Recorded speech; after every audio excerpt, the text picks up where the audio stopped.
నమస్కారం ఘంటారావానికి స్వాగతం. ముందుగా ప్రధానాంశాలు. పేలుళ్ల కుట్ర కేసులో మూడో రోజు కస్టడీకి నిందితులు. సిరాజ్ సమీర్ని ప్రశ్నిస్తున్న ఎన్ఐఏ అధికారులు.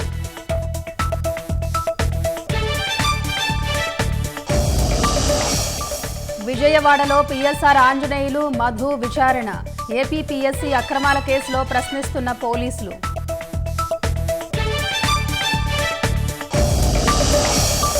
సత్యసాయి జిల్లా అగళి మండలంలో చిరుత సంచారం. భయాందోళనలో స్థానికులు.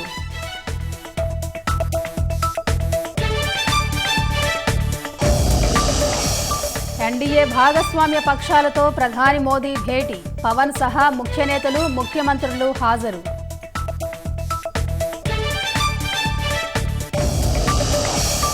లైబీరియా నౌకలోని 24 మంది సురక్షితం. అందరినీ కాపాడిన భారత నేవీ.